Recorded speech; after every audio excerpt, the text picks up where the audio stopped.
foreigners, dirty politics. Are we also not eating each other? What do we have to show as free Kenyans? Who is fooling who? 40 million of Kenyans have been overpowered by few leaders that we have elected. Even the poor were not dying of hunger. Hi, my YouTube family. Welcome on set today. The topic of today is to my beloved country, Kenya, and let me title it as I felt, warning the shadows. So it comes as a warning, but the title is The Shadow. To my beloved country, Kenya, that is the segment for today. And I will start with some scriptures before I get to the statements that I felt that I needed to bring forward. It will be a very brief and a short discussion or teaching to warn us and awaken us for those who are still in their slumber. This is not the time for us as a country to be asleep. It's a time for us to be spiritually and physically awake and very alert. So this is one of the topics that I feel they come in parables for those in wisdom, in leadership position, not only in the political world, but also in the spiritual world, to arise, because the time is now. So I will start with the book of Deuteronomy, chapter 29, verse 29, and I'll read King James. The secret things belongs unto the Lord our God, but those things which are revealed belongs unto us and to our children forever, that we may do all the words of his law. Let me repeat again, King James, Deuteronomy 29:29. The secret things belongs unto the Lord our God, but those things which are revealed belongs unto us and to our children forever, that we may do all the words of his law. I will take you to 1 Corinthians chapter 2, verse 7, and again I'll read King James. But we speak the wisdom of God in a mystery, even the hidden wisdom, which God ordained before the world unto our glory. I will repeat again. The two scriptures, the first one is Deuteronomy 29:29, is very profound, and I want you to take time to think through what that scripture has said. And now 1 Corinthians 2:7, and I'll read King James. But we speak the wisdom of God in a mystery, even the hidden wisdom, which God ordained. It is God who ordained before the world unto our glory. But we speak the wisdom of God in a mystery. Meaning what? When you start hearing mysteries, even the hidden wisdom, mysteries and hidden, is for the wise, is for those who belong to a particular level, most importantly, spiritually, then physically. Because the spiritual need to decipher, to be able to enlighten them who are still babies in the spiritual, young men in the spiritual, for them to awaken for the results that need to manifest physically to be evident. Right? My last scripture, 2 Kings 6:29, and I'll read King James.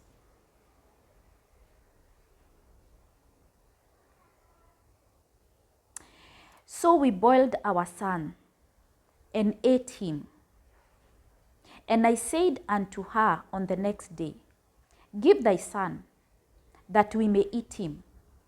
And she has hid her son.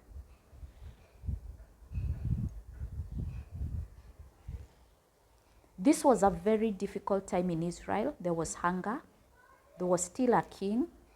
You can read the entire story. The title of today, we don't want to dive back into the story. But you remember during that time, there was a king. There was even a prophet.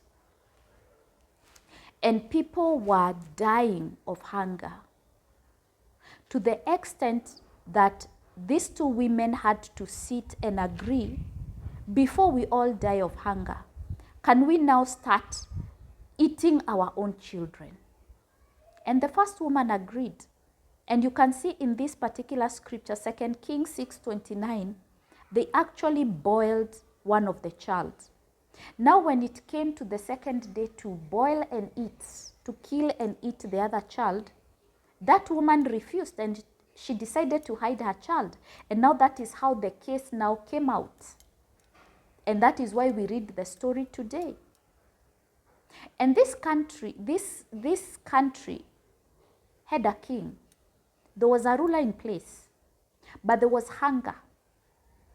And the status of this hunger had reached that level. So people will say, oh, that is a very sad story. But I will want to pose a question to our beloved country, Kenya, because this is the segment.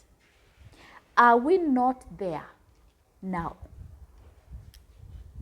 Every day we are watching. There are even YouTube channel now who I'm really applauding for the great work they are doing.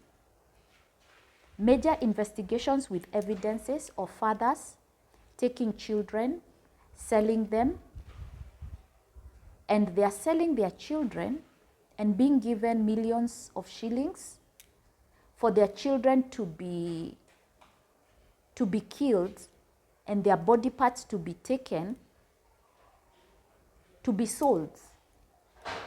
Some of these fathers, because I've come across cases of fathers, not mothers, fathers taking their children, sometimes they are stepchildren, sometimes they are their own children, for their heads to be cut off.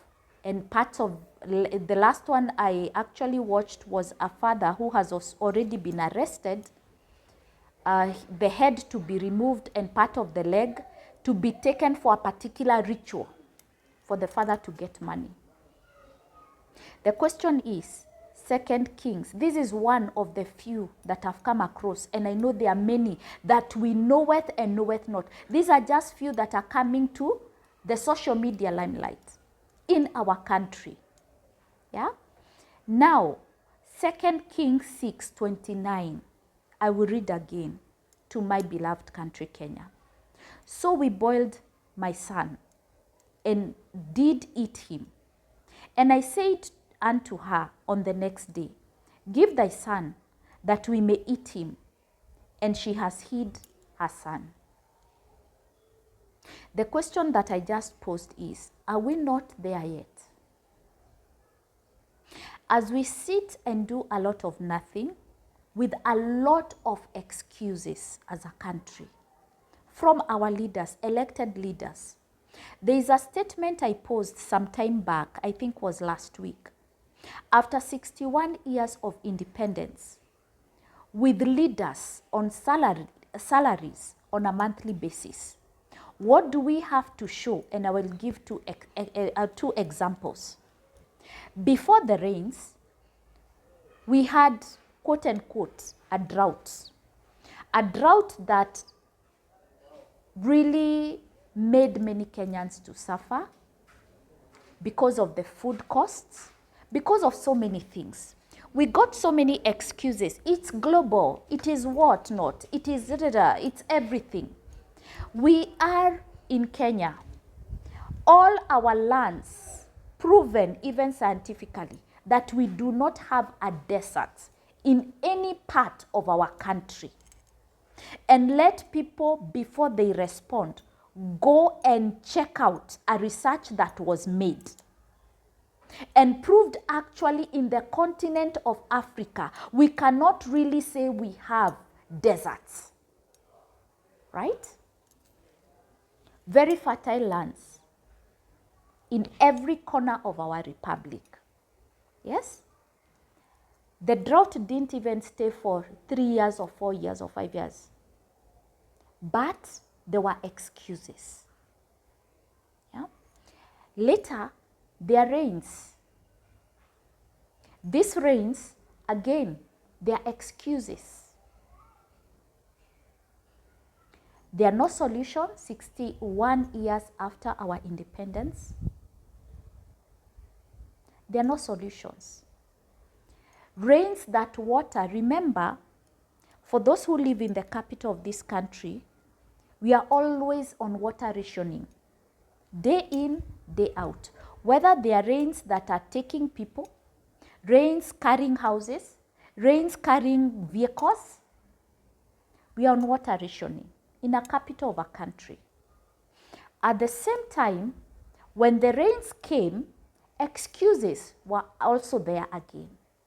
Nobody showed us the dams that had been made to harvest these waters.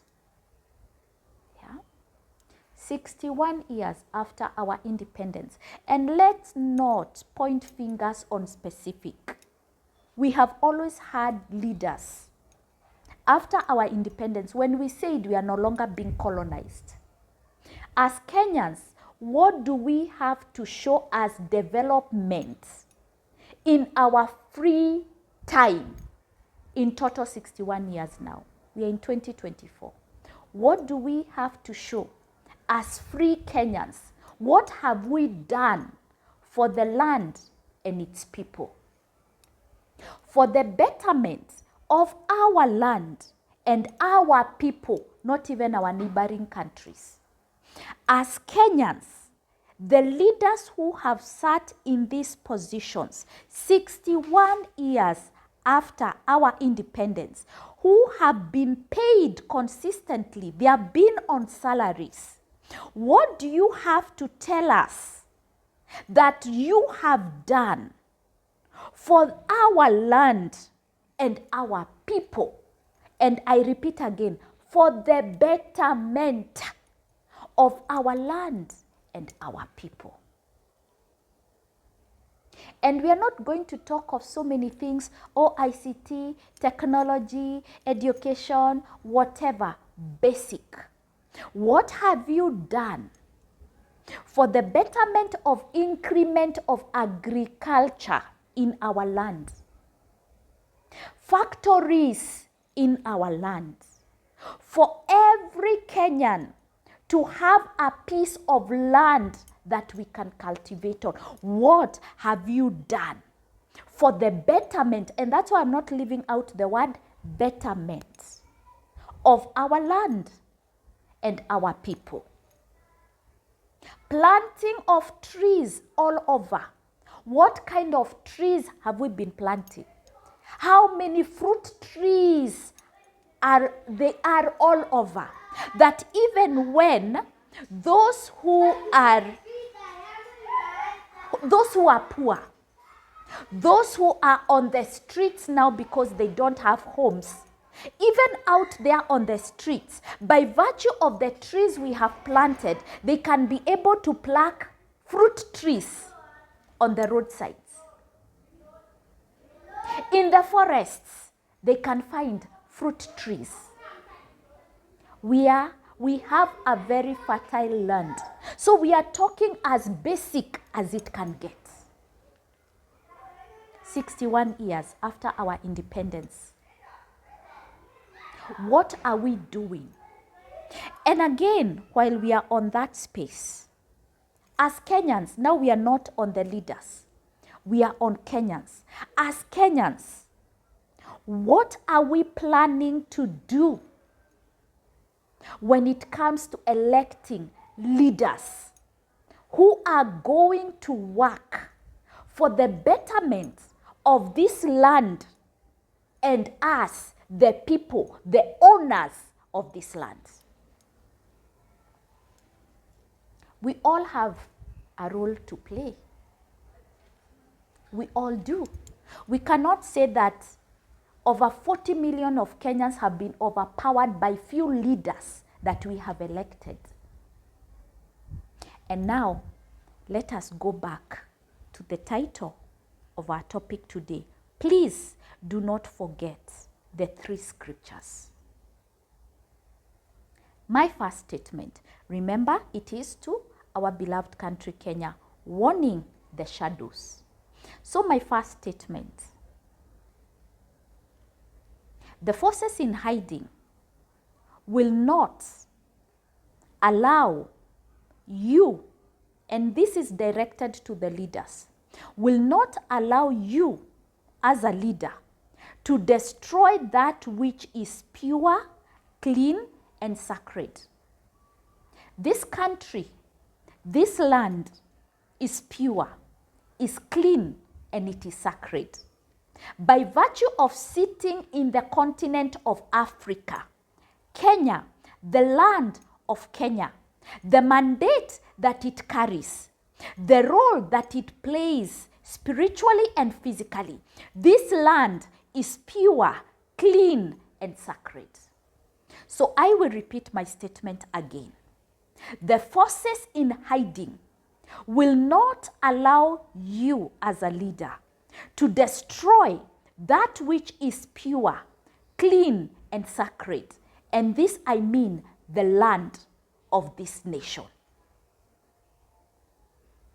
My second statement. Indeed, we know, spiritually and physically, and even proven, there are forces that destroy life. That is my second statement. My third statement, there are also forces that preserve life. Let that be clear. There are forces that destroy life. Anything to do with life. There are forces that are hell-bent to destroy life. And again, my third statement, there are forces that preserves life. So I will go to my fourth statement. The forces that preserves life always and forever will win. And that I will take you back to history. For those who are scholars in history, they will categorically answer that question as very true. The forces that preserves life will always win. So the question is to the leaders that we have elected in this country, what side are you on? Are you the forces that destroy life, or are you the forces that preserves life? Who are you working for? What position have you taken as a leader in this country to be on? Because there are only two sides in this topic of today. The forces that destroy life and the forces that preserves life.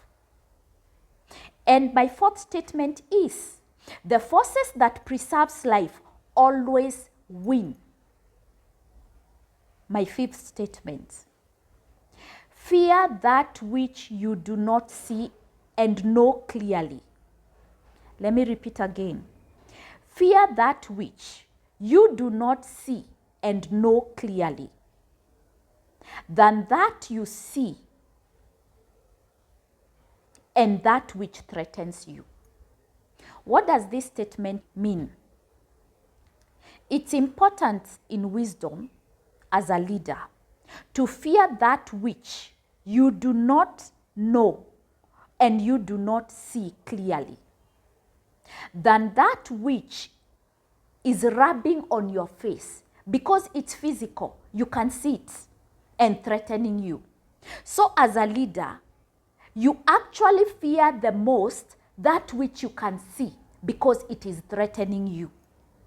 So their warning is to you, the leader, because there are many things that happen in secrecy that you cannot even be able to explain to the people you have taken the oath of office to serve. So this is a warning to you, leader, because you clearly understand what that statement is saying. Fear the one that you do not see or clearly understand. That invisible shadow that you do not know. You do not even know that it exists. And in most cases, this that you do not see is always a force that works to preserve life.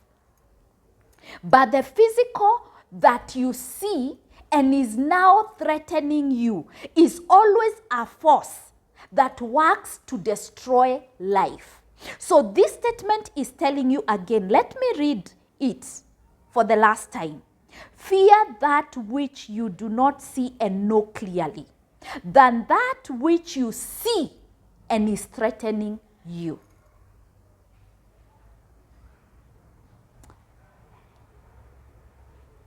Number 6, pick the correct side. The time has come as an elected leader to pick the correct side. The time has come as an elected leader in this republic to pick the correct side.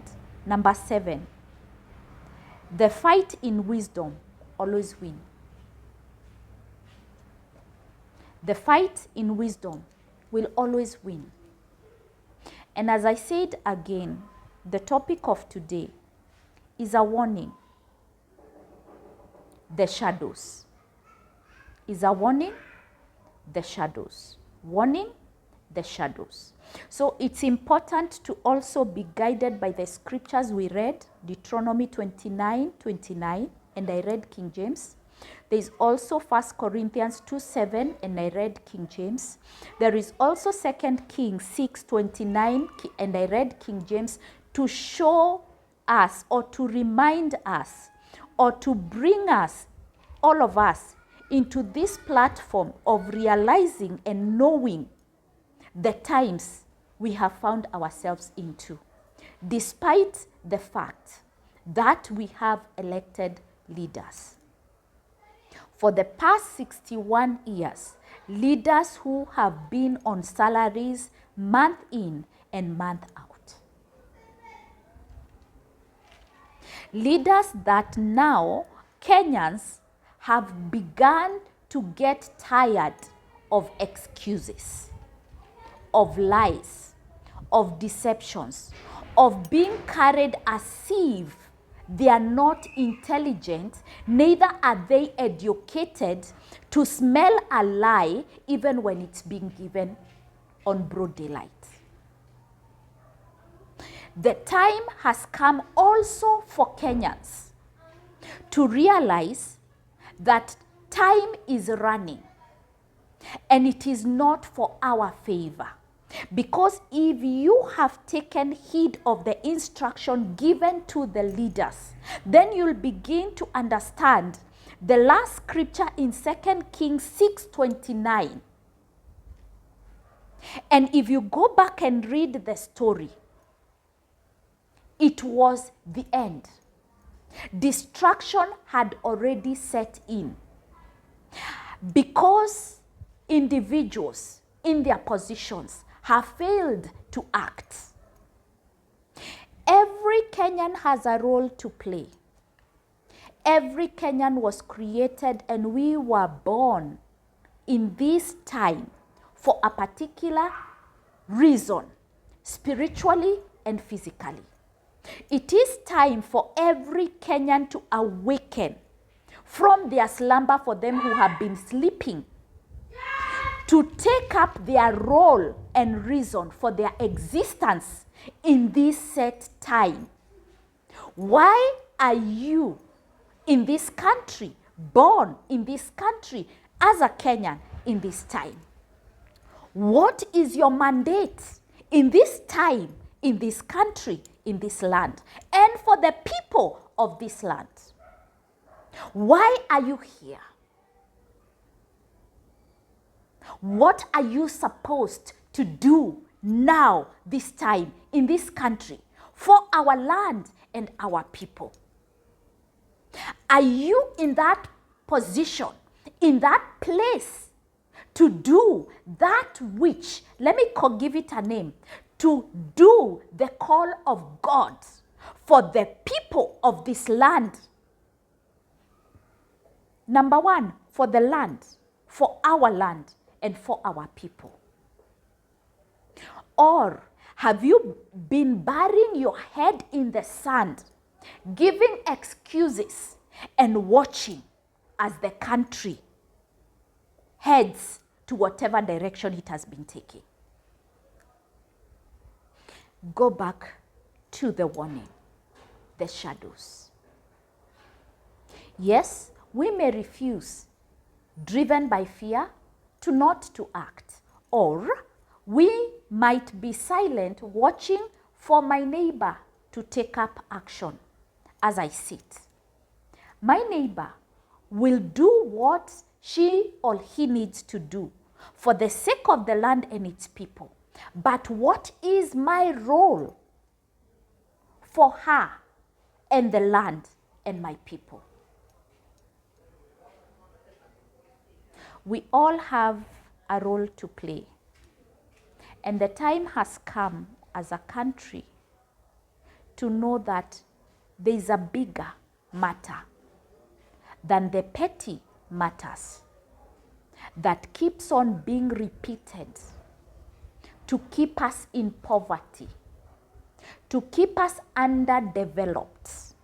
And I have started with a very small, simple example. Where is our water storage now that we have had the rains? As simple as that. What are the plans that we have for the country after 61 years of independence of a simple thing and matter in line with agriculture? Let's not rush to do so many things. There are so many dockets of so many dockets of doing whatever we don't see. We are just starting with the basics. Water storage, the same way any person, any Kenyan would buy a piece of land. What is the next thing you do? Build. What is the next thing you do? Make sure I have electricity. What is the next thing you do? Make sure I have water. What is the next thing I will do? What am I planting in my land? As simple as it is, 61 years after our independence, I've taken you back to the basics. What have you done in line with satisfying the four corners of our republic, of our countries, all the constituency, for all the tribes in this country, making sure we have land, we have builds, we have water, we have energy, electricity. Let's not be so sophisticated and scientific. We have electricity as basic as it can get, even if it is solar. We have electricity as basic as Kenya Power and Lighting Company spread in all the corners of this country. We have our storage for water.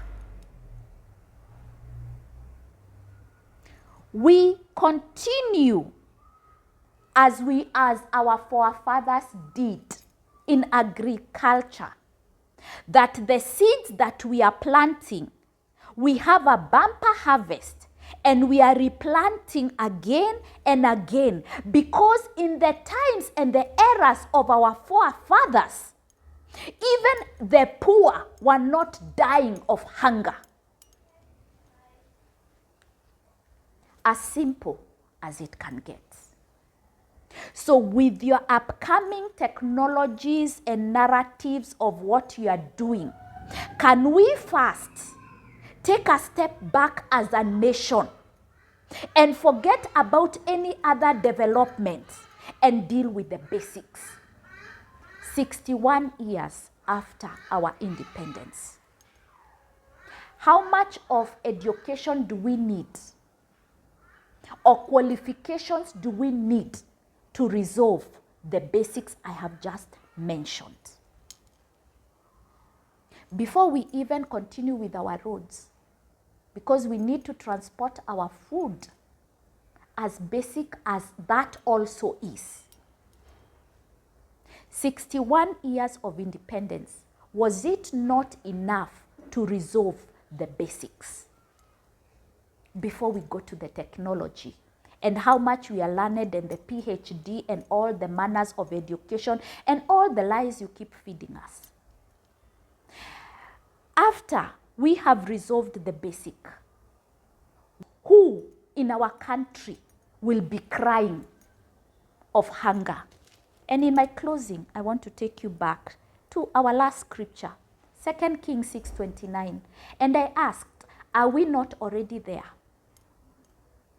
So we boiled my son and did eat him. And I said unto her on the next day, give thy son, that we may eat him. And she has hid him. Despite killing our children, are we also not eating each other? Are we also not sacrificing each other and giving all the flimsy excuses? Why? Because people are hungry. People are poor, anguishing in poverty. Kenyans are anguishing in poverty. Because we could not even begin with the basics. Why? Because we introduced foreigners' dirty politics.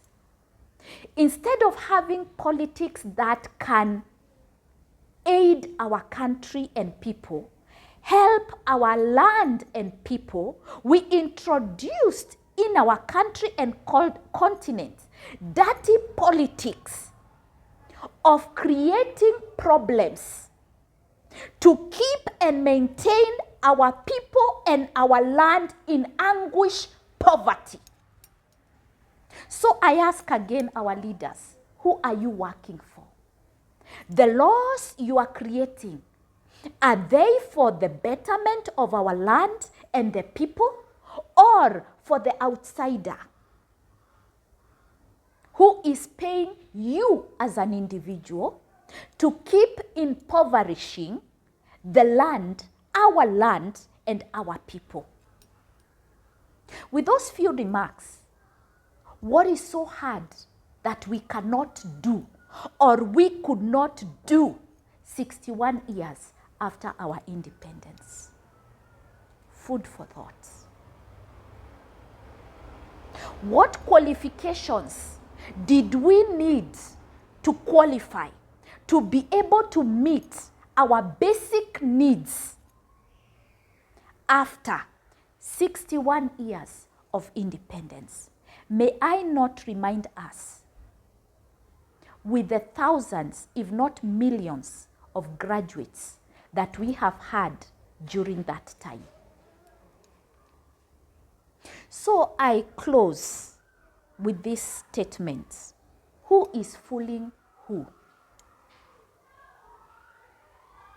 And until next time, keep watching our channel. Let's keep enlightening each other, reminding each other for those who have forgotten, waking each other up for those who are still sleeping. And let us love our land and our people. Because if I'm happy, my neighbor is happy. The country is happy. If my home, my larger home, Kenya, is happy, we are all happy.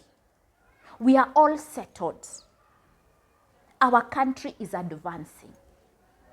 As simple as it is. So until next time, keep supporting us by watching, liking, commenting. Would love to read your comments. Our newest family members, kindly subscribe and keep supporting us. Even your financial donation will greatly be appreciated, and it will go a long way in helping us. So God's blessings until the next set.